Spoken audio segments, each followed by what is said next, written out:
Welcome to another episode of Conduct Detrimental. Dan Wallach, Dan Lust. We are back for another week of sports law. Dan, kind of a busy week. We're kind of going all over the map here. How's it been?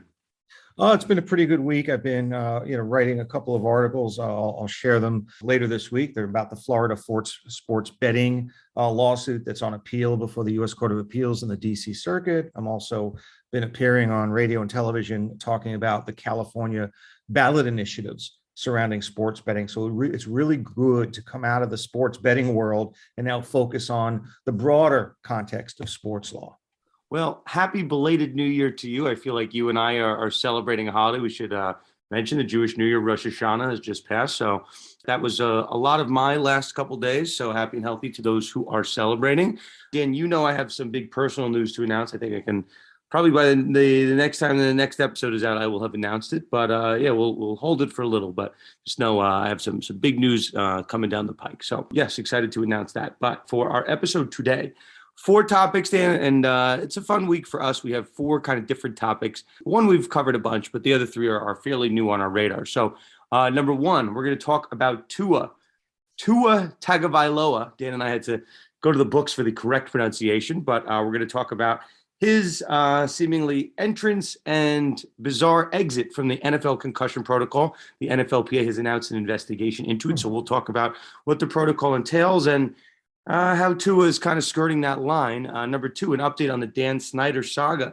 Will he or won't he? Will he get booted from the NFL? Certainly have an update on that front. Number 3, the LIV Tour. We've seen a number of LIV golfers, Phil Mickelson included, announce that they are being dismissed, or they're asked to be dismissed from that lawsuit. We'll talk about the implications. And last but not least, Dan, when we recorded this last week, I thought Aaron Judge would have hit number 61 by now, as at least at the time we are recording this, he has not. We're going to talk about a statement from the New York Attorney General as to why some New Yorkers have not been able to see this home run chase. So I have to compliment Mr. Judge for doing Conduct Detrimental a real solid by going into a little bit of a mini home run slump so that we can have 2 weeks of back-to-back coverage on the Judge home run controversy, the AG. So, keep it going, but I think he's going to run out of time very soon. How many games are left? The season ends Sunday.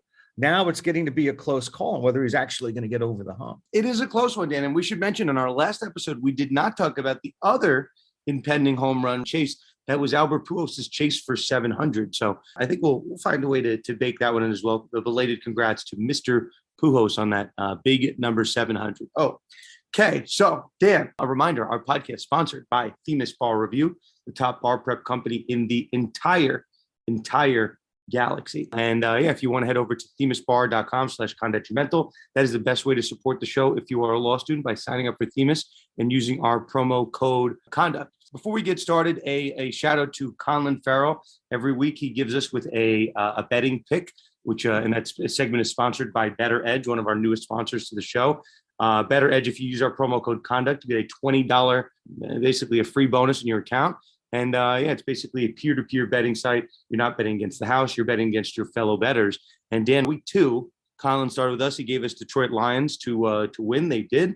Last week, Dan, he gave us the Dallas Cowboys to win against the New York Giants. So, Dan, our friend Conlon is now 2-0 in his sponsored segment by Better Edge. So, Dan, I think we found I think you're the sports betting law guru. Conlon might be just like the betting guru. How about that? Yeah, you don't want me as the betting guru. I have an abysmal record of betting. I'm 100% on the money with sports betting litigation predictions, but not so well when it comes to betting on the actual games. It goes back to high school. So I know that practicing law and advising in the area of sports betting is a far better endeavor for Daniel Wallach than actually betting on the game. So I'm glad that we have somebody on our team who is astute and on top of his game when it comes to predictions. So let's see if Conlon can keep the streak going next week. I mean, it coincides with the addition of Better Edge to our team of sponsors. So that's just a great way to get started for Conlon. So, come back and, keep checking out Conlon's predictions. He's doing great, 100% right on the money. Again, congrats to Conlon. And Dan, I think that's a good point for you and I to get rolling into substance. So, number 1, Dan, this story will take us to very sunny, very hot, very humid Miami, Florida. Tua Tagovailoa, the quarterback for the Miami Dolphins. If you're watching week 2 of the season, off to a very hot start. Him and Jalen Waddle doing the Waddle, and Tyreek Hill, the newest import from the Kansas City Chiefs. Tua, this looks like it's the year of Tua. So he's got a game this past week against the Buffalo Bills in Miami. And I was watching the game very closely. As our listeners know, I am a Buffalo Bills fan. And Tua takes a very hard shot right at the end, I think it's of the second quarter, a shot which sees his head slam against the turf. So there are a lot of, pro football doc and different medical experts in the field. And we are sports law experts. There are sports medicine experts. All of them, at least that I saw speaking on Twitter, said that Tua will be out. He will not return to the game. He's demonstrating signs of concussion. He will not return to the game. Yeah, then people were dropping in their replies a couple minutes later and putting in the replies at Old Takes Exposed, because Tua all of a sudden came back to the game. So Teddy Bridgewater was the backup over there. I think people expected a healthy dose of Teddy. And then all of a sudden, Tua was back in the field. So, Dan, here's the scene, and then we'll lay out the law a little bit. Tua takes this shot, and his head slams off of the turf. And then you see Tua get up, kind of fall. He gets caught by a teammate, takes another couple steps, and it looks like his legs just crumple beneath him, and he really has to stop and kind of be escorted off the field. Very clear to you or I, anyone that watching doesn't have to have a medical degree, he's got some signs of instability at a minimum. Just like, Dan, that famous Undertaker gif, he's back from the dead, Tua, and ended up finishing that game, leading the Dolphins to an upset win 21-19. The issue, Dan, is that the NFLPA, the NFL Players Association, did not like that Tua seemingly entered and was removed from concussion protocol, seemingly without following the necessary steps. So, Dan, I'll leave it there, but that's the set of it. Tua returns to the game, leads the Dolphins to victory, but did he do it permissibly is the question. I mean, kind of underscores the fallacy with the NFL's concussion protocol. It places the decision ultimately, even though it's supposed to be a consultation between the team physician and an unaffiliated neurotrauma consultant that's on the sidelines. Ultimately, the team makes the call, and the player has an incentive to want to come back in against maybe the better judgment here. And initially, there was some debate over whether this was is it a head injury, a back injury? I think the Miami Dolphins in particular seemed to waffle on that issue. If you were following the Miami Dolphins Twitter account, right after it happened, they tweeted injury update. Tua Tagovailoa has a head injury and is questionable to return. And now 2 days later, or a day later, it's magically transformed into a back injury. The Twitter account said that? Miami Dolphins Twitter account tweeted on the day of the game after the injury occurred that he's questionable to return because of a head injury. So that's sort of presumptive proof, at least that there's an issue there, at least from the team's perspective. So, under this, there's this concussion protocol that the NFL Head, Neck, and Spine Committee, came up with in 2011 that has all of these requirements in order for a player who's suffered some kind of a head injury has to go through in order to return to the field. He has to go through a neurological exam, cervical spine examination, observation of speech, gait stability, eye movement. This is determined by a team physician in consultation with the independent consultant. And then the consultant, I think, makes the call. I don't think any of these steps were taken. And, congrats to the Miami Dolphins for being 3-0. But the incentives surrounding this situation are heavily weighted to the team prioritizing the team goals over the player's long-term health. And certainly the Miami Dolphins would not knowingly put a concussed player back on the field. But you can't tell me with these circumstances and indicia that some questionable decisions weren't made. And the end doesn't justify the means, Dan. Just because they won the game, doesn't say, okay, all's well that ends well. The NFL has a brutal track record of managing and disclosing and protecting players from head injuries. And now this is opening up an entire new Pandora's box, because what do you think a team is going to do? If a team has a choice on a close call and they need to win this game or want to win this game, they might have some built-in incentive to try to sort of, any doubt is going to be resolved in favor of the player coming back instead of sidelining him out of an excess of caution. And this really cries out for maybe an overhaul or revision of the existing protocols and maybe removing the team's influence from the situation and having a true independent determination made without influence from team staff. So, Dan, you said something that I picked up when the Dolphins knowingly put in a concussed player. That's a little bit of this gray area, because if you just follow the history of football and Tua, former top pick in the draft, right?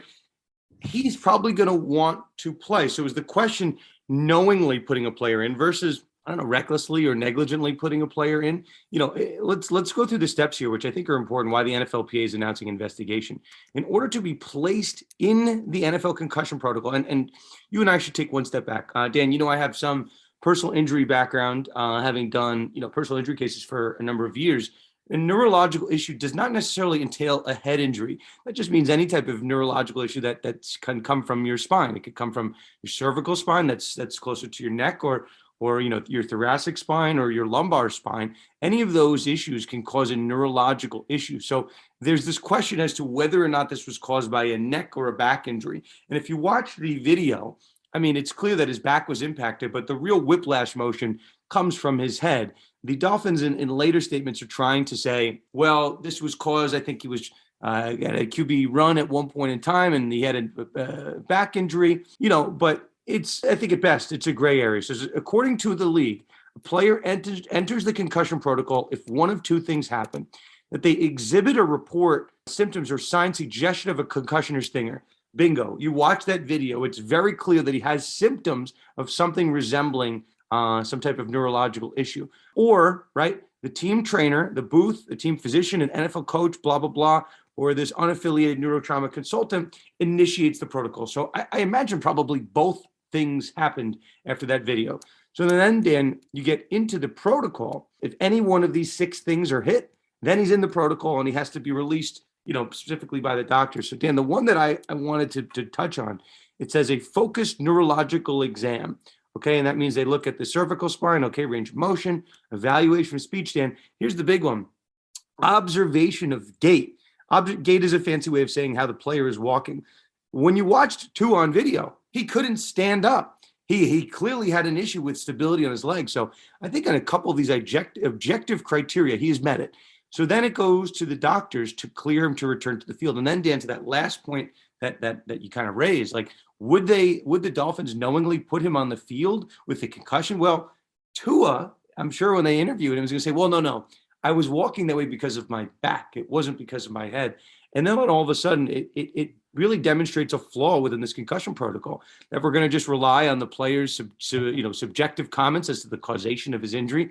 Then there's a real problem with the protocol. So it's either the Dolphins did something shady. Tua, I think said something either that was objectively wrong, or he just didn't know. But then there's a flaw with the concussion protocol, that a player that goes through Tua's things can come back. And Dan, I think it's all too convenient, right, that this was a very close game, right? The fact that it was the biggest opponent of the year, the Dolphins beat the Bills in a huge game. If this was a lesser opponent, if this was the Texans, does Tua not come back out, right? So I find a little uneasy about how this drama played out, and I think the NFLPA is correct to investigate it. Let's find out exactly what happened.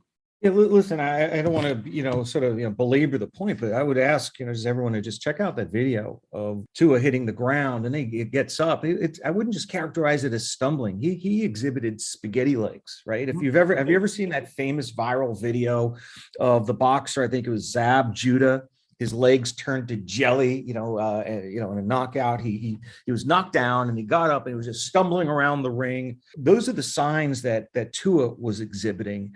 And to immediately jump to the conclusion that it's a back injury when he exhibited those symptoms, and a video is worth, if a picture is worth 1,000 words, a video is worth 100,000 words. We all saw what we saw, and I don't know if an investigation is going to be sufficient here, because clearly there's a question mark surrounding how the Miami Dolphins handled this situation. So what are you going to do? What's the penalty? Is the penalty going to fine them? Big deal. How do you disincentivize teams from acting in this way going forward? Because this is a litigation risk for the NFL, and it's more importantly a health risk for any player who goes through this. And I'd like to see the protocols change to remove the subjectivity, or at least the team influence, out of the equation. Because if somebody independent was making that call and had control, more importantly, has control over the process, there's no way he's coming back.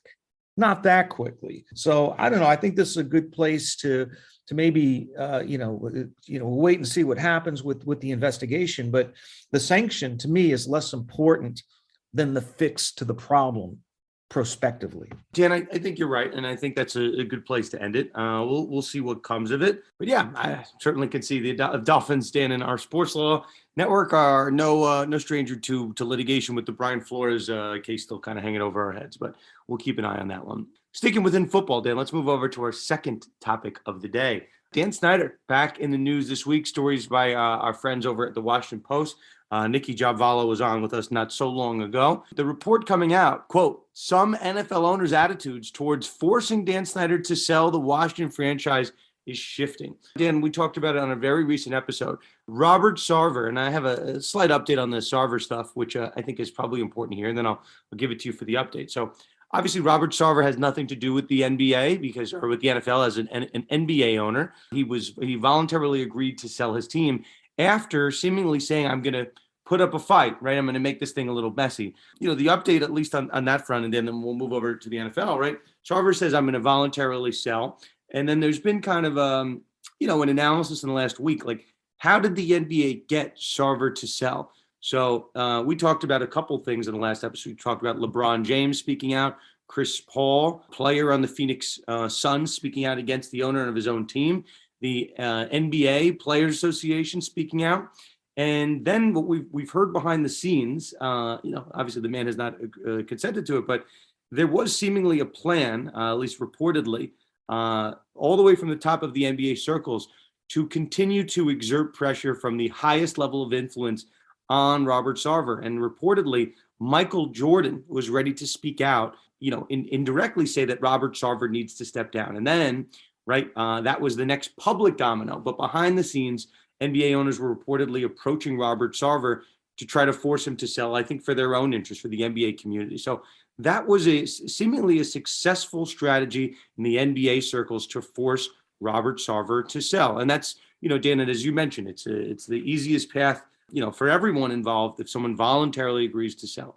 So now, fast forward a couple days, the story is now coming out that maybe it's a monkey see, monkey do league. The NFL owners saw how the NBA got Sarver out, and now, there's a story coming out, not so coincidentally, that the NFL owners, might be moving toward trying to force Dan Snyder out, whether voluntarily or forcibly. So, Dan, what is the latest on the Snyder and NFL front? Well, there's a report in the Washington Post on I believe it was Sunday, a story co-written by Mark Maskey, Nikki Javala, and Liz Clark. NFL owners' attitudes harden towards Commanders' Daniel Snyder. I think the Sarver situation certainly is an interesting parallel, but for Snyder, his degree of potential harm to the league is many, many times greater than the risk that Sarver poses to the NBA. But I think what happens in the NBA is players can protest and they can mobilize and create an uncomfortable situation for the NBA.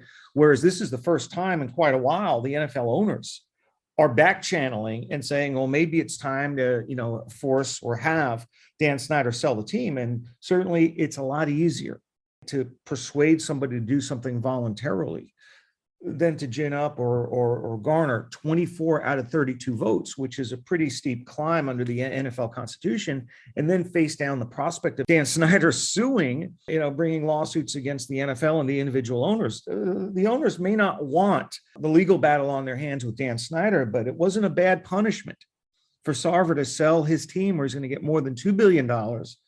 Whereas the value of the Washington Commanders and Snyder's family controls 100% of the team after buying out the minority owners for roughly, I think, 800 or 900 million last year. He owns the whole team, and the most recent valuation of the Commanders is $5.6 billion.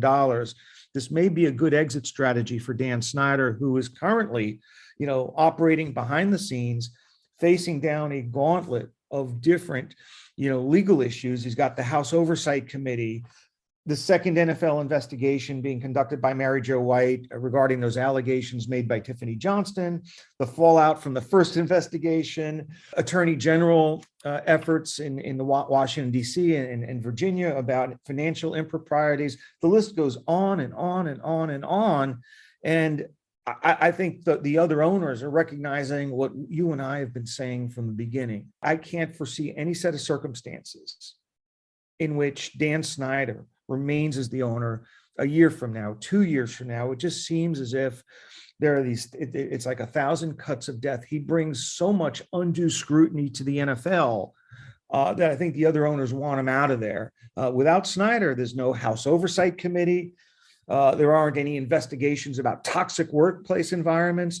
The only places these seem to be occurring are in one franchise, and that's the Washington Commanders. And there's plenty of precedent in professional sports for the other owners and even the commissioner to gently nudge an owner to the side and sell the team. You have Jerry Richardson, who made one racist comment and then was fined $2.5 million and sold the team voluntarily.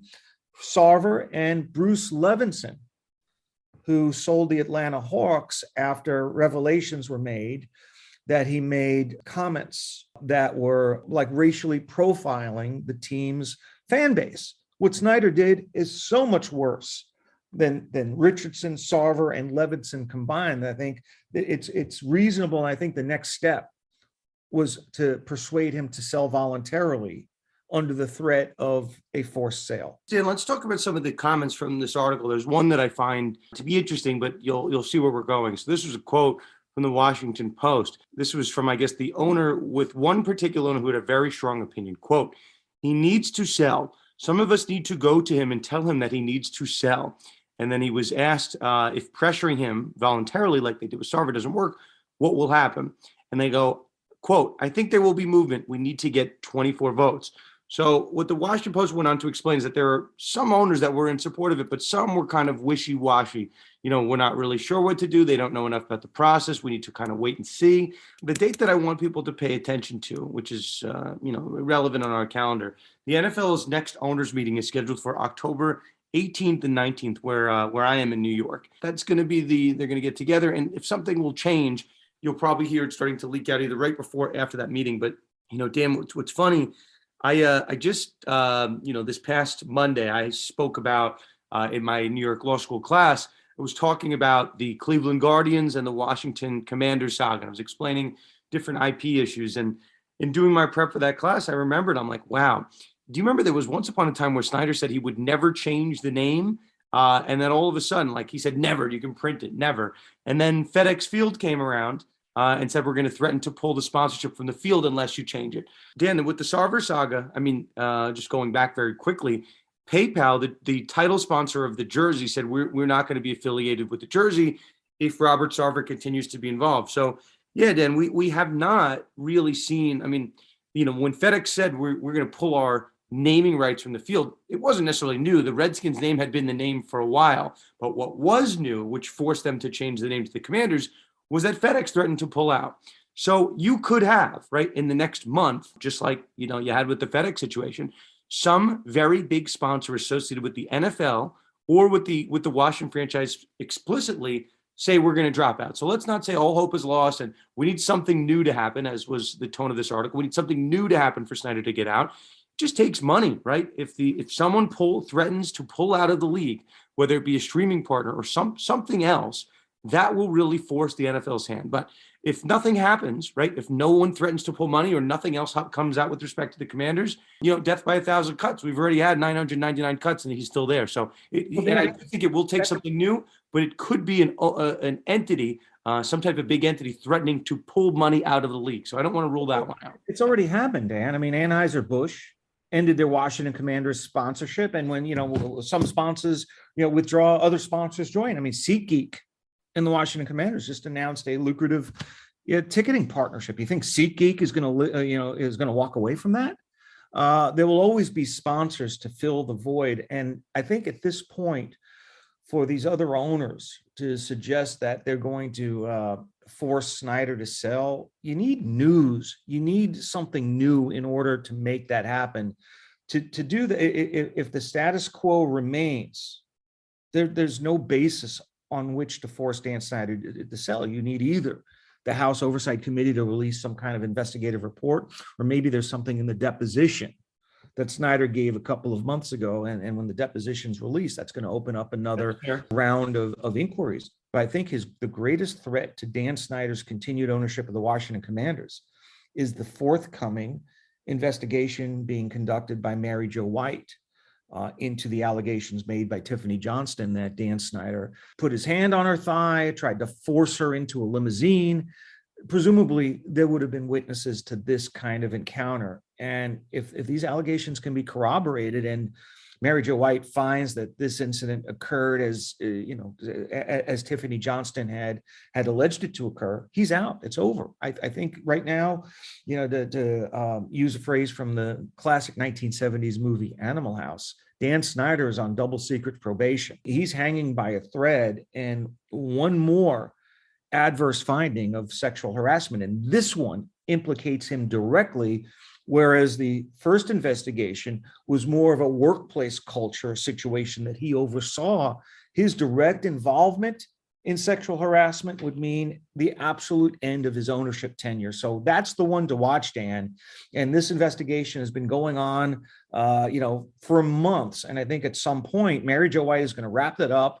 And this time, if the findings are problematic, I don't think you're going to see a press release. I think the NFL is almost duty bound to provide a link to the Debevoise and Plimpton investigative report on the NFL website, just like the NFL did with the Wachtell-Lipton investigative report looking into Robert Sarver's tenure of the Phoenix Suns. This time, a press release isn't going to cut it, Dan. We're going to need to see the full report, no matter how it comes out, whether it's positive or negative, because I can guarantee you the victim in this case, the alleged victim, Tiffany Johnston, is not going to have any issue with confidentiality or having her name included in the report, which was the reason why the NFL wouldn't release the original investigation or have a report, because they were trying to protect the victims here. Well, in this case, the victim publicized the accusation. And what is the NFL going to do in response to that? They have to publish the report, release the report. And if there's any merit to it,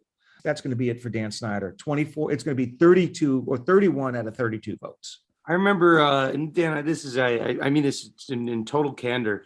I love speaking to you. You and I speak about once or twice a week, and live, we text and we message a lot. But the point that you just raised is a fantastic one. And it brings up something, Dan, that we spoke about on the show fairly recently. I was on a panel maybe, a couple months ago, and I was making a cross-sport comparison. And one of these lawyers who does not do the panel circuit, but he's I think a knowledgeable guy. He goes, he said to me, with all due respect, you can't compare baseball to football. You can't do this. And I said, well, with all due respect, like all of these leagues pay attention to one another. So you have to pay attention to them. So yes, the baseball law is different than football law, and those two collective bargaining agreements have nothing to do with one another. But then again, if you're trying to predict what will happen, you have to pay attention to both. So, Dan, what we talked about with Sarver, the NBA released a full 40-plus page report on Robert Sarver. That is something that the NFL did not do with respect to Dan Snyder. They kind of did something with respect to, Stephen Ross and the Dolphins. It was a shorter report, but it was some semblance of report.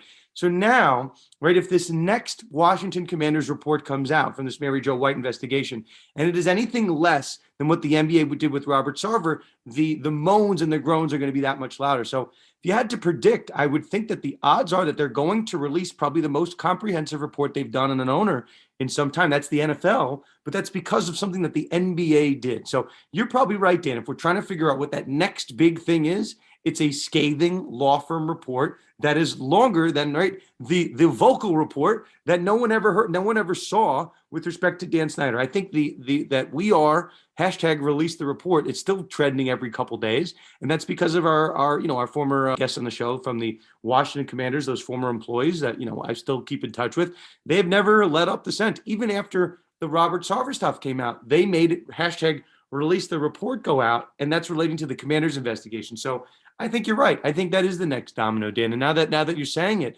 yeah, that's probably, you're right. The next big event that would force that conversation. We're in a state of waiting right now. The Mary Jo White report is going to be the next step, and her findings will obviously be the trigger for any further action against Dan Snyder, because right now in a void without either a Mary Jo White report or some House Oversight Committee revelation, it's essentially we're exactly where we were several months ago. So I think it's going to take either a voluntary sale or at least an agreement behind the scenes, or just waiting for the next shoe to drop. And that could be a matter of days, weeks, or months. I think that's right. So we'll obviously continue to keep you guys posted on that one, but we did think it was important to bring up that update. If I faced a punishment of having to earn $5.6 billion, that's not such a bad landing place for Dan Snyder. Remember when Donald Sterling was forced to sell the Los Angeles Clippers in the aftermath of this probate court proceeding brought by his wife, Shelley, to sort of challenge his capacity, mental capacity. That sale garnered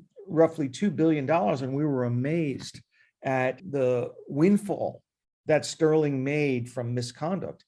Here, Dan Snyder's windfall will be almost 3 times what Donald Sterling garnered from the sale of the LA Clippers. This is going to set the all-time record for franchise sales. And Snyder's become a real recluse in recent months. I don't think there's going to be any receptive environment for him to be a popular owner, to basically be out in front and interacting with the public. The best scenario for him truly is to sell the team and walk away with close to $6 billion.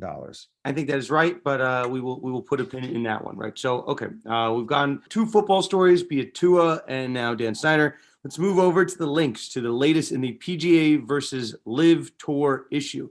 So as we sit here today, at one point, this LIV versus PGA Tour suit obviously is not LIV Golf versus the PGA Tour. It is 11 golfers versus the PGA Tour. But the main golfer leading up the LIV Golf side was Phil Mickelson.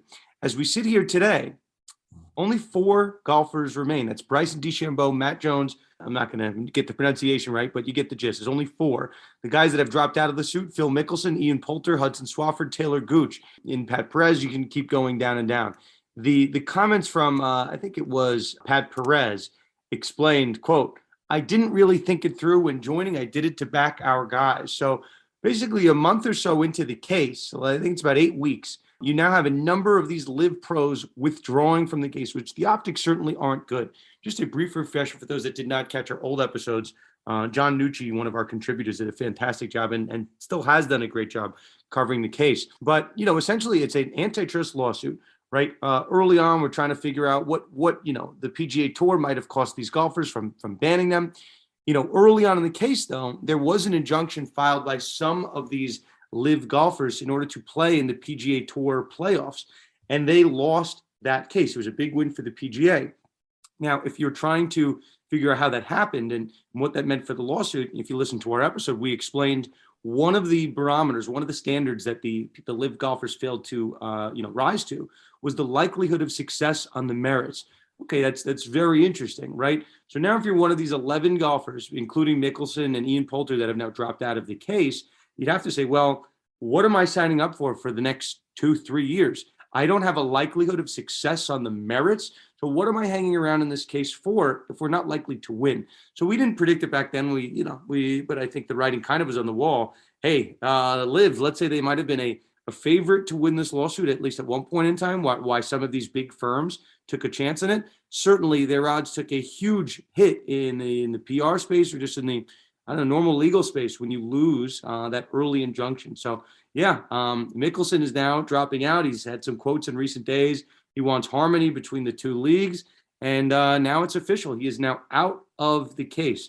So Dan, I have some thoughts in it, but I'll kick it to you first. What do you think this has any impact on the litigation? What are your initial assessments here? No, I don't think it really does. I mean, once you've gotten by the preliminary injunction phase where the PI was denied, now we're heading towards the long slog of litigation, class certification, discovery, the merits. It's going to go on for years and years and years. You don't need 11 golfers to be class action or putative class action plaintiffs. You only need a couple. I mean, the Brian Flores lawsuit, good example. I think you've got 3 or 4 assistant coaches who are the named plaintiffs who are angling to be class members. You don't need 11 golfers. You just need 3.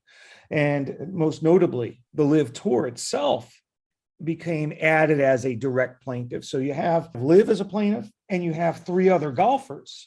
So with those 3 other golfers, there's really no need for Phil Mickelson anymore because, his presence could be a distraction.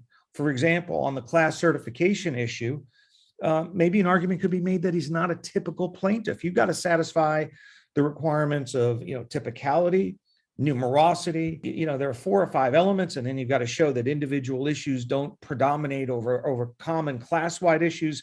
His presence as a plaintiff could actually be deleterious to the certification of the class because of his unique, factors. And let's face it, despite all of his public comments that he wants the 2 organizations to come together for the good of golf, he got out of the case probably for one principal reason, in that he doesn't want the scrutiny, Dan, because as a class action plaintiff, he's going to not only be subjected to merits discovery later on in the lawsuit, but initially he's going to have to give a deposition related to the issue of his suitability as a class action named representative. And that's going to delve into his, finances, his history as a golfer, his relationships.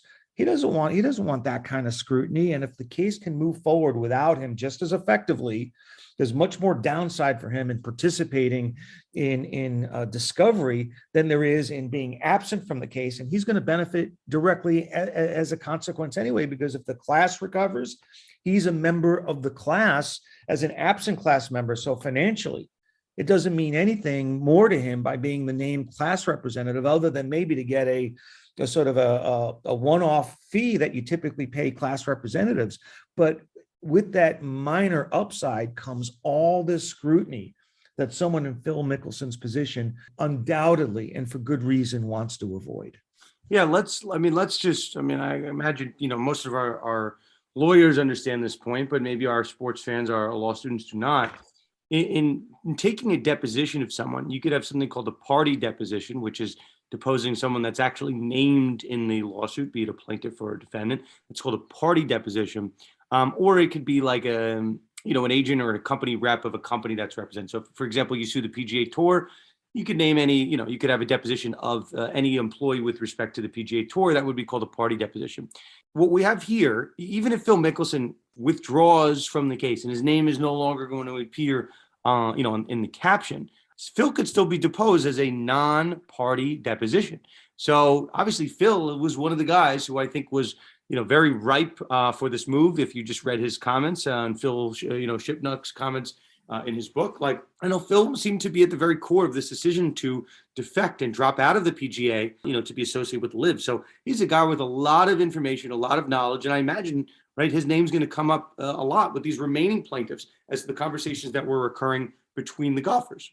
Yeah, but Dan, the scope of discovery for a non-party subpoenaed witness is much narrower than the scope of discovery would be if he were the named class action plaintiff. They're going to be able to go into much greater detail on his, professional and business life and personal affairs and his earnings and his business and financial dealings. He doesn't want that.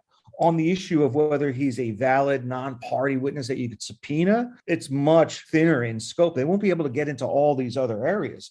And ultimately, I think, once we're past the issue of preliminary injunctive relief and issues of whether these individual golfers have been harmed, I think the big battle ultimately is going to be between, LIV and the PGA Tour. That's the trial, not so much the players. And I think this is now going to evolve into an entity versus entity lawsuit with maybe somewhat of a lesser focus on some of the individual players. I think they may have valid antitrust claims, but ultimately this is LIV's battle to fight. And I think Phil Mickelson's withdrawal as a named plaintiff makes the class size suitable enough to proceed as a possible class action, while the shift in the case from the individual players to LIV is now part of the reason why maybe you don't need as many individual golfers to comprise the list of plaintiffs.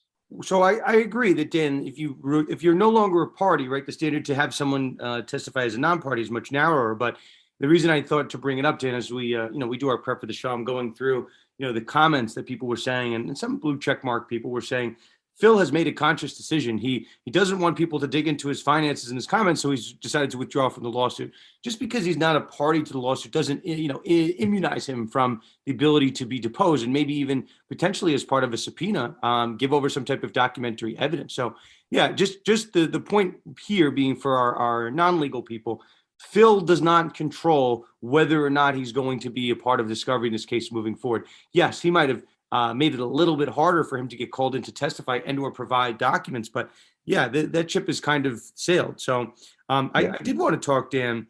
We talked in an earlier episode, and I still think it's worth mentioning here.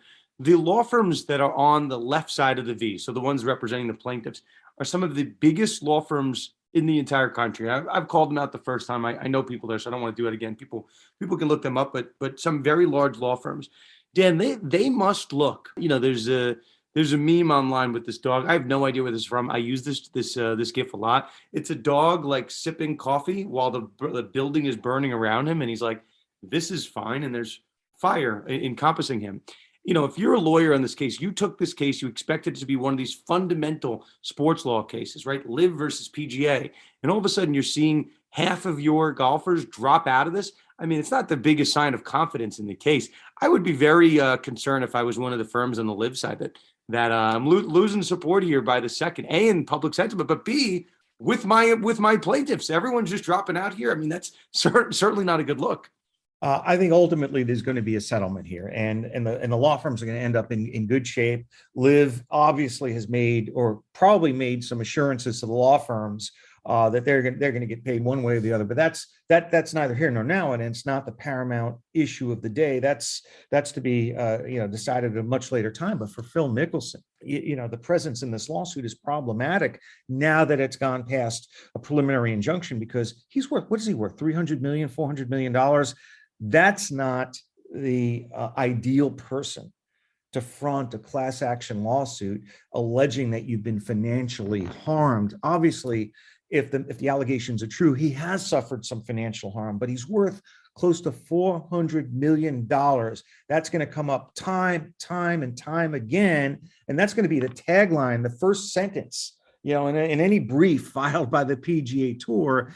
His presence in the case could be more problematic than helpful. And I think that's reason enough for him to step to the sidelines to avoid the scrutiny and to avoid the optic of somebody who's almost a billionaire, claiming that he's been economically harmed, where he's already worth close to $500 million. So I think that's the main reason we're not seeing Phil Mickelson. It's not any peace offering.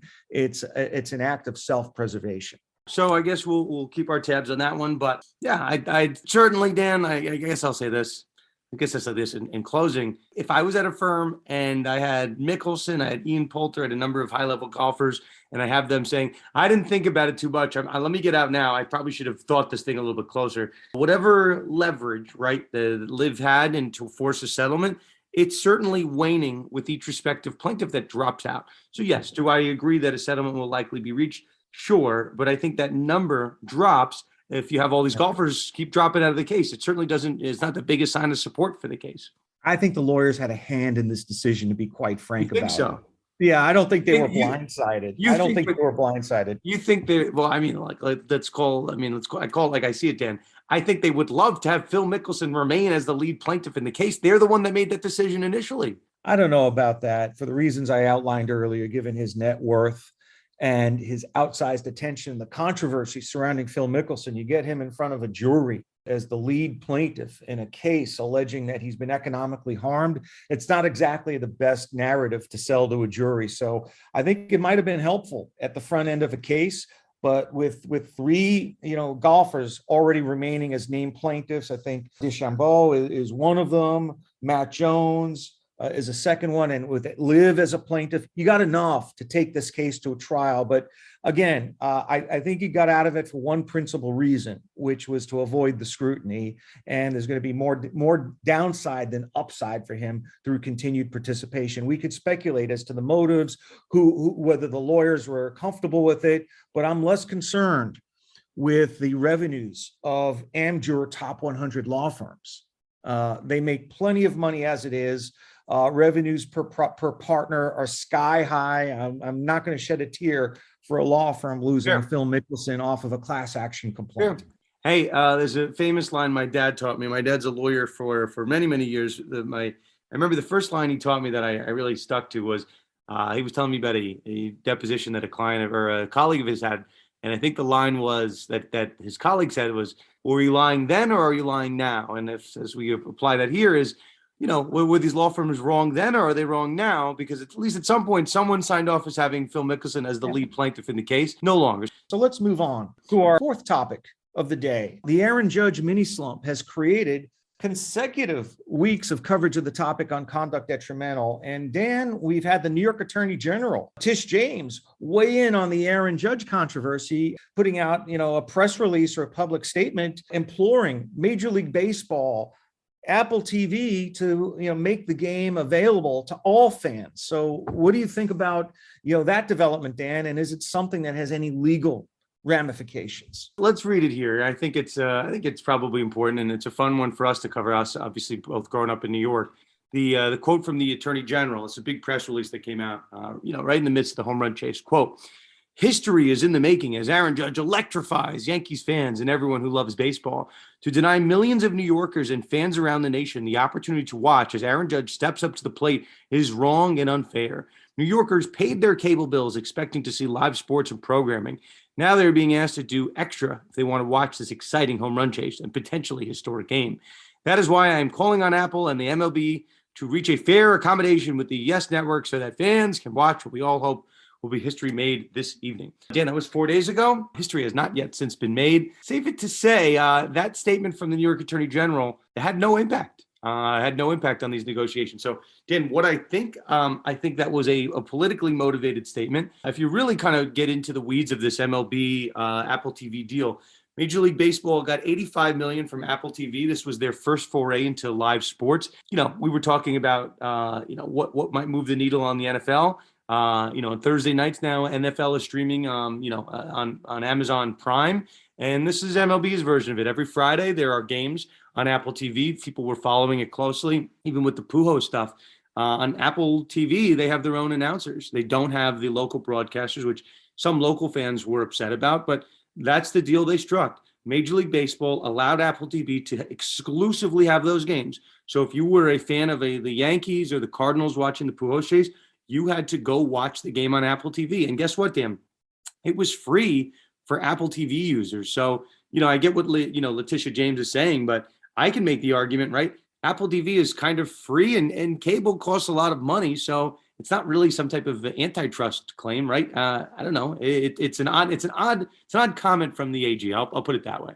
Well, I mean, the New York Attorney Generals typically use the office as a platform to run for higher office someday. I mean, she was considering a race for the New York governor in 2022, and she dropped out or didn't proceed. So certainly putting out public statements and press releases like this every week, a lot cheaper than buying, a campaign ad on TV or radio. This is about nothing more than keeping Tish James's name in the news and highlighting in a positive way the issue. And maybe she, by bringing more attention to this, it could cause some, movement or more accessibility for fans to watch the game. But you brought up the most important point. She had to backtrack on that statement because the game is free.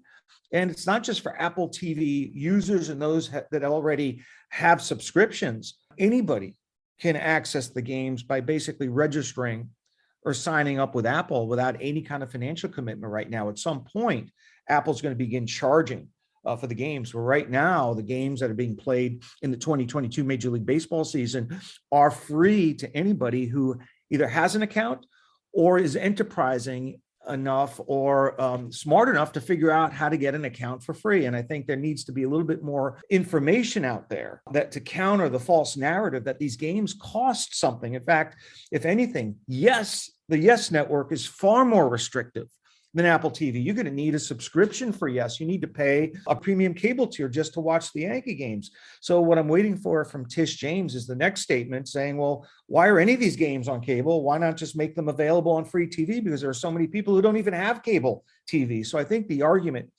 that she's making collapses of its own weight when you look at it from sort of the 3,000-foot view of understanding that these are two distinct business competitors. The game is available for free if you really want to search for it. And it really pales in comparison to the games being just the continued trend is to take games off free television and put them behind cable TV paywalls. It's symptomatic of a situation that has persisted for years in Major League Baseball. When I grew up, Mets games and Yankee games were available. 100% of the games were available for free on either WOR or WPIX. That has completely changed. I think the bigger issue is the increasing inaccessibility of live baseball on television, as everything seems to be moving to either streaming for a subscription price or cable TV for a subscription price. But this is not one of those instances. This game, this home run chase, is actually free if you go through the steps necessary to register an account. Yeah, talking about free, we should probably, mention this, right? Apple TV struck this deal and they hit the, if you're playing roulette, right? It landed on the right week for them. And we have in baseball now, two historic home run chases, Pujols going for 700 and Judge going for 60. I can't remember a time in recent baseball history where we had one, let alone two chases happening at the same time. So yeah, in that first spin of the wheel of roulette, right? Apple TV nailed it, right? They landed on the Friday game. Pujols hit those two homers, and they got that one day, that game might have paid for itself. That $85 million with the that Wayne Randazzo, who's normally the Mets announcer, he's now immortalized with the Pujols home run call. And if you watch the clips from now on for the history of baseball and history of sports fandom, that Apple TV logo will be shown during the Pujols 700th homer. So I remember I wasn't alive at Hank Aaron's 715th homer, but I remember seeing that clip. Now Apple TV, that logo will be immortalized. So, with Judge, Dan, it was funny. The other part of that statement, which I think we should talk about, Letitia James is like, hey, we hope there will be, a historic evening. This was on Friday. And Judge has not hit a homer since. I've been watching every game. Every time I'm watching college football, they cut into the Aaron Judge event. So, as we tick, there aren't that many Fridays left for this to be a concern. You're getting close to the end of the season here, Dan. We're getting close. Well, I think no one expected an Albert Pujols home run chase. He was stuck at a very modest amount of home runs in early August. And I think he's hit like 15 home runs since August 10th. So this was not a chase that fans around the country were following. It just kind of snuck up on everybody because he's been hitting home runs at such a rapid clip. But with Aaron Judge, we're now facing, sort of the clock ticking on what's left of this year's Major League Baseball season. And if he's going to break the record, if he's going to tie and or break the record, he has only a few games left in the regular season. And I think a lot of us are focusing on the value of the home run ball. I'm looking at a different legal issue, because the value of this ball is expected to generate a seven-figure recovery, millions, maybe $1 million, 1.5 million. There are different estimates put on by different auction houses. What about the security around the fans? This is becoming basically a riot situation where any ball that's injected into the stands is gonna generate a pylon with adults and children, just everybody around the scene grabbing and clutching and piling on one another. I think there's a greater likelihood of personal injury litigation being filed by injured fans against Major League Baseball and the New York Yankees and any aggressors than there is likely to be litigation over who has ownership of the ball. I think given that the stakes have raised significantly, the focus should be on security and what steps the Yankees are taking and other Major League stadiums are taking to make sure that this doesn't become a situation of violence, which for $1 million, if you throw $1 million out into the street, what would people do to get that money. And I think there's a high likelihood of injury potential, much more so than there is over who has ownership of the ball. I'm happy you brought this up, Dan. And I think it's kind of funny on social media. So speaking of the Pujols one, I had a post on LinkedIn that had some traction over the weekend. There were a lot of people virtue signaling and saying, if I caught the ball, I'd give it back to Pujols immediately. It's his ball, 700 homers. It's his part of history. And I'm like, I'd like to see someone catch that 700th ball, right? Any of the people that were virtue signaling, I'd like to see how many of them, what percentage would actually give the ball to Pujols. I'm sure a very small percentage, maybe a handful. But, we talked about it in the last show, right? Under property law, it's very clear. The ball does not belong to Pujols. Just like a foul ball does not belong to the batter that hit it. It's hit out of play, right? Certainly there are some customs in other sports, be it, American football or, soccer, that the ball should be thrown back, but that's not the case in baseball. So people were condemning this fan on Friday night, which if people haven't seen. A fan caught the ball, caught it clean. Apparently, there was no issue of Popov v. Hayashi when they're fighting over it. Someone got it clean, and that fan refused several offers from the team and went home with the ball. They have not yet, as of today, decided what they're going to do with it.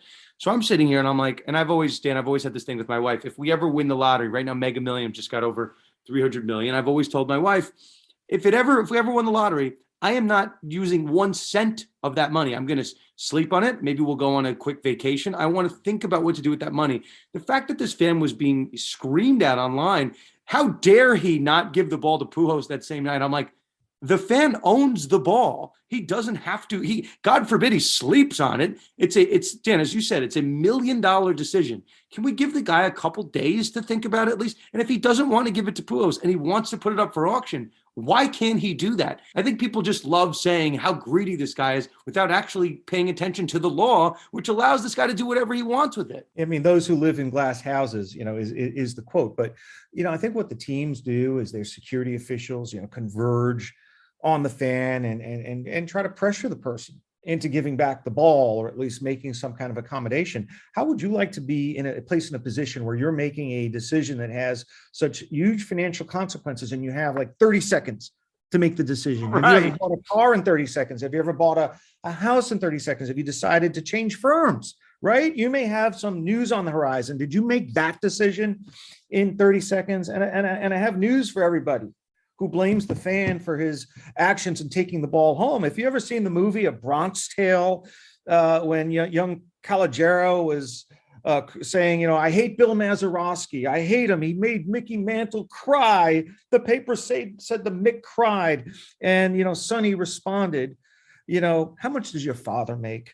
If your father can't pay the rent, go ask Mickey Mantle and see what he tells you. Mickey Mantle don't care about you. Why should you care about him? Nobody cares. And the bottom line is Albert Pujols doesn't care about this fan. Aaron Judge doesn't care about this fan. Major League Baseball, the teams continue to make attending a live game much more expensive. The price for watching a game has become more expensive. Food prices, parking prices, the cost of taking a family to a live Major League Baseball game has increased, multitudes over what it cost in the 80s and 90s. And you're gonna tell a fan you've got to give back $1 million souvenir? Well, if you think that's property of the New York Yankees or Aaron Judge or Albert Pujols, then change the rules, right? But under the current landscape, a ball that's projected into the stands becomes the property of whoever catches it, and the team doesn't care about you. I would say if you're a fan, if you're somebody who's a consumer who's paid that much money to attend the game, that ball belongs to you. Do whatever you want with it, but under any and all circumstances, get it authenticated so that you can keep your options open. And of course, consult counsel. Never enter into a negotiation with $1 billion corporation over the rights to $1 million asset without speaking with a financial advisor and or attorney. The times have changed, and the decision has much greater financial consequences than it did when Sal Durante returned the ball to Roger Maris in 1961. Yeah, I'm all about for the love of the game. And if somebody, and I made this point online, Dan, if someone after deliberate thought, thinking about this for a week, God forbid, it's $1 million decision over a week. And they decide, you know what? I want to give the ball to Judge and I'll exchange it for 4 signed balls, a signed bat, and a meet and greet, which not coincidentally is exactly what was the 60th home run exchange. If that's what they come to after, thought and deliberation, I don't really have an issue with it. I do have a problem with a young fan, which happened in this the Judge instance. Like, I don't know. I feel like he was peer pressure. There's no statute of limitations as to when he can give that ball back. That 60th home run ball. Judge is not hitting 70. That's the last round number we're going to have in this chase. And I think he had a right to sit with it. But clearly, Dan, in this way we got into this conversation was by potential for litigation. Like, I don't know, the hate and visceral to this Pujols 700 fan, for God forbid, he hasn't even said he's keeping the ball. He just said he wants to think about it. It's crazy. So for the last Judge home run ball, whatever it is, you might have fans trying to attack the guy. Like, how dare you not give it to Judge? I'm gonna beat you up unless you give it to Judge. I could see any number of scenarios. And listen, it's the fans' ball. If we were in that position, Dan, you or I'd like to sleep on it. So my free legal advice, I said it, but I'll say it again. Sleep on it. That's my advice. You do not have to give it away. You don't have to say you're going to sell it immediately. Just sleep on it. Give yourself a night. And then, if in the interim you want to call Dan and myself to negotiate on your behalf, we'd be more than happy to. Just for a small fee. Dan, the problem is if you wait on it too long and Aaron Judge goes and hits another home run after that, fair. Well, does 63 become worth more than 62? So yes, I think there's sort of a continuum here and a balancing act. And you want to sleep on it, but don't sleep too long on your rights, because the next home run ball might end up being worth more than the ball that you caught. So anyway, I think that kind of wraps up, at least for this week, unless you have one more thing to add. For me, I'm focused on the security situation and the prospect of an all-out war for this ball and the injuries that people might suffer. So I'm thinking about that as well as ownership of the ball. I have nothing else on this. I wanted to add one additional thing. So we do what to watch for each week. A story that we had basically wrapped up last episode. It was a little something else that came after. Ime Udoka, Dan, the Celtics coach. I don't know if you had a chance to comment on this with us last week, but yeah, the word is out that he's officially suspended for a year. Dan, we didn't get to talk about it last episode. I figured we would talk about it a little bit here. My what to watch for. I still think the story is trickling out. I was talking to family members this past week. And, what is kind of upsetting is this narrative, Dan, that people, they see the initial accusations and then they don't see the clarifying report. There was a certain Celtics female employee that Twitter was a consensus that there was one female employee in particular that, Ime Udoka had this consensual, intimate relationship with. There were reports that came out from, certain members of the media that individual, the initial woman that people thought it was that was involved here, it was not her. It was a different individual associated with the organization. And then, just without getting into too much of it, Matt Barnes, former NBA veteran, he's now in the media space. He says, this is a quote from him that he heard about what actually happened, and I guess it's not being reported as of today, but it's 100 times worse than what was initially reported. So that word consensual has a lot of connotations in the legal space. I'm not sure who leaked that. If you're asking me, I think Ime Udoka's side probably leaked that word consensual to Shams Charania, and that's the term consensual that has now clouded all these reports. So certainly I would think for Ime Udoka to get suspended, there was a conversation whether he was going to step down. Now there's a conversation of whether he was going to get fired, if it was going to be wrongful termination. That word consensual is now guiding all of these conversations. So if you're trying to figure out crisis management, PR management, my personal belief, I don't have any sourcing on this, is that term consensual was purposefully leaked by Ime Udoka's side to try to guide these conversations. And if that was the case, Dan, they've done a very effective job, because everyone's saying, if this was consensual, what's really the problem here? But Dan, certainly it had to, at some point, move to a level of non-consensual for us to get here.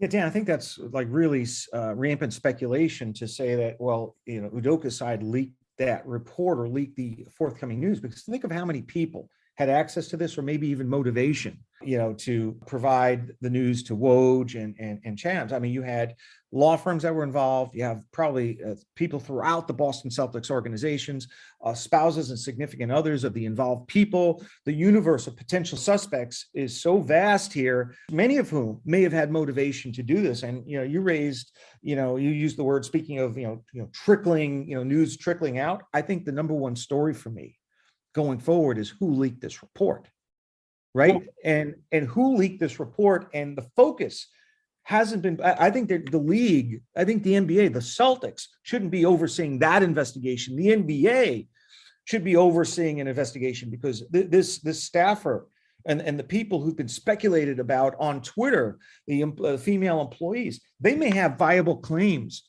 for negligent infliction of emotional distress, because if you're the leaker of this report, you have to have, you first of all, you have a duty of confidentiality if you're within the Celtics organization. And it's reasonably foreseeable that the release of this kind of news is going to set Twitter afire on who the, alleged, person that Udoka is having the affair with. So this must be a priority for the National Basketball Association to investigate the source of the leak. Obviously, Woj is not under a duty to provide that information, but this needs to come out, because that undermines the integrity of the investigation, and now has subjected all these women, or several women, to undue speculation that they are involved in a romantic affair with Udoka, and it may have repercussions in their marriages, in their personal relationships, in their professional relationships. Right. And it's not fair to them. And I have yet to hear anything about the NBA investigating that point. Yeah, I mean, Dan, you called it speculation. I mean, there's only really two parties, right, to this potential side. It's the Udoka side and it's the Celtics side. And I watched the press conference, and the majority of it on Friday, and it was clear. And I think something objective that we should note, outside of just speculation, 23 hours passed from the time that Woj's report was, or Woj tweeted, to the Celtics' first official comment. So I would think, right, if the Celtics were the one that leaked this, they would probably be quicker to issue some type of statement. And if you just watch the press conference, it was clear that they were uncomfortable with the way this information went out. So I know there was a narrative, and I think Matt Timpanek and I spoke about it on the pod, that there was a theory that the Celtics leaked this to see what the public sentiment would be. But at least in my personal opinion, that's all I'm basing this on. I think in hindsight, now seeing the time frame that happened, 23 hours between the Celtics giving some type of communication, I think it makes more sense that comment came from the Udoka side. And again, Dan, we heard a consensual intimate relationship. That was the term that was first came out. And then a couple hours later, we had heard the rest of it, that, well, yes, it was maybe consensual, but there were unwanted comments that came out afterwards. So we heard consensual first, and then we heard unwanted. So my PR brain is clicking. As you know, I had some sports PR, but I think that's where my mind takes me. But again, just my personal opinion here. Dan, if it was Udoka, and I'm not ruling it out, because it could be a renegade employee, it could be any number of people, but if it was Udoka, he will probably never coach again in the NBA, because that would constitute an obstruction of a workplace investigation, an obstruction of justice, an obstruction of the workplace investigation, and placing these women's names in the public domain. He had to have foreseen that would have been a possibility. If it's him, he should get a lifetime ban from coaching in the NBA. That's how serious this is, because this was a sensitive workplace investigation around improper sexual conduct. And if he, spilled the beans to a reporter before the report is released, before the announcement is made, he's creating all these far-reaching consequences that are completely of his own making and are attributable to him. And if it's him, if he was the person who leaked the report, he's never going to get a job coaching in the NBA again. It's as simple as that. And he has to have been smart enough to have figured that out ahead of time. So that's why I may have some reservations as to whether he was the one. Yeah, I'm not going to say anyone's name or anything like this, but I've been in the weeds. Not that I know anything inside, but I'm following the. Oh, we've all seen the names, Yeah, no, we've all seen them, but I will note that there was one employee with respect to the Celtics who removed herself from social media within a couple days of the story leaking. So, people can use their judgment as to why that might have happened. But, I think, Dan, the fact that someone leaked the story, someone obviously did, and the Celtics didn't seem prepared to handle it. So I'm putting two and two together, but that's just my sentiment. And by the way, person can remove and delete their social media accounts to not out of any guilt, right? To also avoid the attention and Agreed. the speculation surrounding them, right? Because it makes sense. But I think in the case you're talking about, the female employee may have deleted those accounts prior to the news coming out. And it was prior. If that's the case, maybe that's suggestive of something, but we don't know at this point. And certainly if there's a connection between Udoka and the transmittal of the information to Woj, that's it's bad enough what he's being accused of, but I think that would be for him excommunication from the annals of NBA coaching. I don't care how good of a coach he is. He's going to become persona non grata around the NBA if he released or he leaked this information during an ongoing workplace investigation. So I call upon the NBA to convene an investigation into this and not leave it to the Boston Celtics, who may be acting out of self-interest here. I think you need a neutral, independent investigation. Maybe Mary Jo White, when she's finished investigating Dan Snyder, will have time on her hands. Yeah, Dan, it would not be the first and certainly not the last lawsuit that we have covered on this show with the leaking of information to the media that's resulted in a lawsuit. And obviously, at least I'm referencing here the John Gruden case, which we probably are due for an update on. But Dan, I think that's a good place to end this episode. We covered a lot of topics, and Dan, it's always fun to convene with you. We'll see what other topics come up this week. But I'm ready to close this out. Dan, anything to add before we finish this thing up? Oh, no, we covered a couple of topics that cross over into a few different sports: NFL, golf, baseball, basketball. I think we covered all the majors here. Where the only thing we missed out on was hockey. So I think we've got to come back with an NHL story next week. But I think that's all I have for this week. And so I think we'll just call it an episode. And wait for the other shoe to drop in some of these stories over the course of the next week. Dan, always a pleasure to join you. For Dan, myself, the entire Conduct Detrimental family, we will see you all next time on another episode of Conduct Detrimental.